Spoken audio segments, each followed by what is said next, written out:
Right now, it's time for us to be joined by our good friend Brian Ross. It's time for Real News. Brian joins us on a Thursday morning at this time every Thursday. Good morning, Brian. Good morning to you, Marshall, on a rainy day. A rainy day, which will turn into a rainy night, and then a slushy morning tomorrow morning. Oh, good grief. Well, it's March, right? That's exactly right.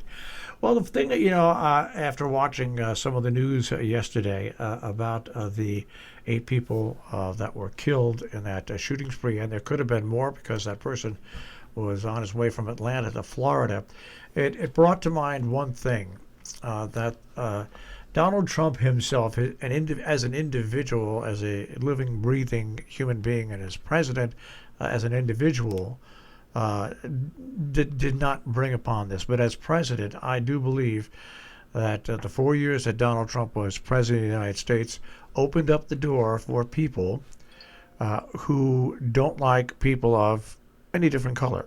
It doesn't matter whether it's yellow, whether it's brown, whether it's red, whether it's black, and empowered these people to act on a consistently violent basis. Whereas, yes, we've had racism in this country and social scoping for years. It's gotten better ever since I was a young kid in the 50s, but it's still been here. But now, once again, it's unearthed and out in the open, and I don't know how we turn it back. Could I be looking at this all wrong? Well, I'll tell you this. Certainly, I've been talking with people in the Asian American community and leaders of certain groups, including the Asian Americans Advancing Justice, and they believe that is absolutely true. They point the finger right at Trump for creating an environment where he gave cover to people who were uncomfortable with outsiders and felt that people that were different were enemies, and that's he heated that up, no doubt about it. And is it going to go away? Well, who knows? But let's hope it does. And it was just last week that President Biden, in his first televised address, took the moment to sort of call for an end to all of that. So he had his fingers on the pulse. He had it right. I think there are still questions about precisely the motivation of the man in Atlanta and with his sex addiction and going to various massage parlors. But without a doubt, there's an issue for Asian Americans. We see it around the country, time after time. A lot of elderly Asian Americans being hit on the street for no cause, knocked over, run down. Some have died from it, and it's very disturbing. And the Asian American community points to Mr. Trump, who kept calling it the China virus. Well, that's the whole thing. When you're an individual out there and you want to say something like the China virus, or you want to say this or that, you're an individual.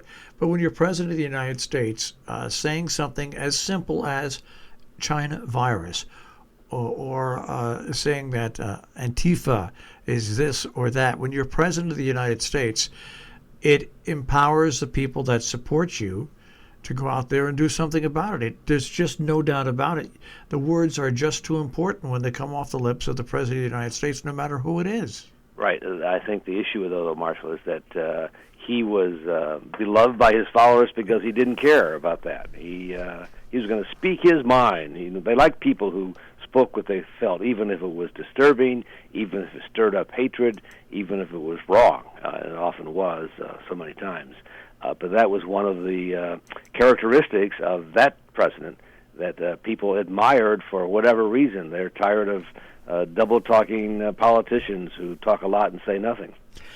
Another thing is there's going to be a U.S.-China Summit in Alaska. Right. But at least leading up to the summit, which will probably just try to break ice once again and just begin the normalization of relations again. At least there's no jabs leading up to it. There's no tweets. There's no news stories about what we're going to do. I mean, they're going to go into this meeting and hopefully be a first step in our re-entry into the world market. Well, yes, the New York Times' David Sanger has a terrific article this morning about that. It's being held in Alaska because the U.S. insisted it be held on American soil.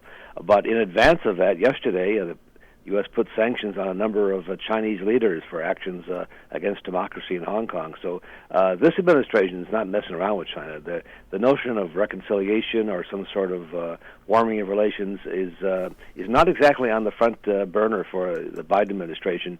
They have concluded that efforts that always thought like, well, if we integrate our economies, if we get along, that will temper Xi's efforts to be an autocratic leader. That turns out, according to the people who are thinking about it in the Biden administration, not to be the case. Nothing we've done to be good friends and be economic partners has done anything to call in his ambitions, which are massive in Asia. And there's great concern at what point might he try to invade Taiwan, which they regard as a breakaway province. We support it as an independent country in a way under the two-China policy. Another thing interesting that's happening in Washington, I don't know if you're following it or not, and that is the race in Iowa. I'm following that closely. I used to live out there in the 2nd District. I know exactly where that is. And it's a 7-vote difference now, and they may or may not have the votes. They want to recount, and it's up to the House now.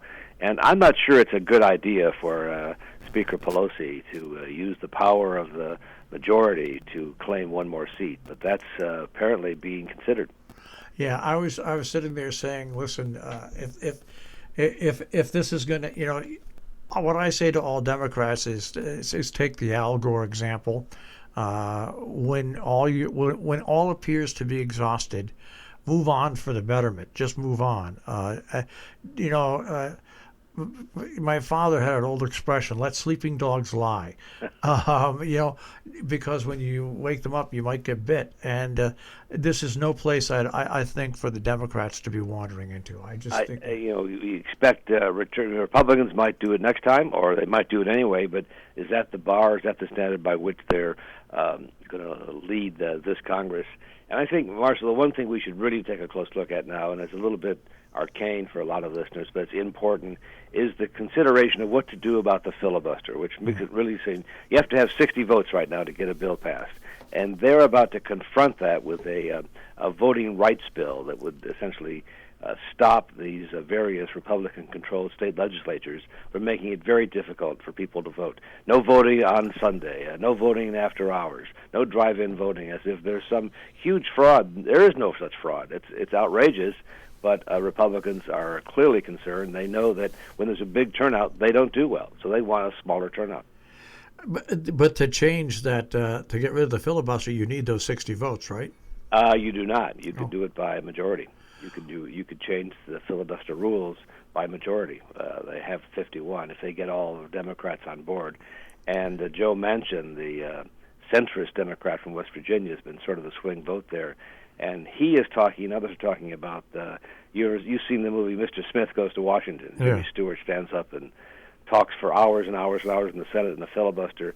That no longer is the case. They're not required to do that. And there's talk now, let's go back to that. Let's require, if you want to filibuster, well, go ahead and filibuster. You're going to have to stand in the Senate and speak for hours to filibuster, to drag it out. And so actually you have to, it's not a pro forma, it's an actual authentic filibuster. And there's a showdown coming about this. It's going to be big, and we should think about it, and we should talk about it in the coming weeks. Hearing that, I'll be honest with you. I think while the Democrats have that 51-vote majority, they should give Manchin whatever he wants. Now, this sounds terrible, but this is politics. Give him whatever he wants and then get rid of the filibuster, because that is the only way you're going to get things moving. That's the only way. And it's the same thing. Mitch McConnell has said, if you do that, I'm going to go scorched earth, and we'll require votes on... I mean, you have to have a special vote, unanimous consent, to start before noon in the U.S. Senate. There are all kinds of sort of formalities that they waive. He's saying, from now on, if you're going to get rid of the filibuster, we're going to invoke every single one of the formalities and just slow this thing down so nothing gets done. So there's a real showdown coming in Washington over this area that a lot of our listeners haven't paid a lot of attention to, but it's going to be really important in terms of any effort by the Biden administration to achieve its agenda. Well, nothing's getting done now anyway, except for... They passed the reconciliation bill, which is a huge thing.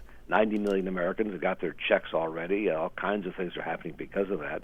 And there's some talk they could find common ground on a limited minimum wage, common ground on perhaps infrastructure for roads and buses and transport. So they're working on it. But the showdown over the voting rights bill, which Chuck Schumer apparently is going to take up, is going to be something that will captivate all of us, and not just policy wonks who are like us who are interested in what's going on in Washington, but everybody should pay attention to what's about to happen there. All right, that's a big story, and we'll follow it. Brian, have yourself a great week, and we'll speak to you next week. I'm looking forward to it already. Take care. Bye-bye. Brian Ross and Real News here on Robin Hood Radio. Of course, you can find Brian on our on-demand page, robinhoodradio.com. Click on On Demand. Click on Real News with Brian Ross.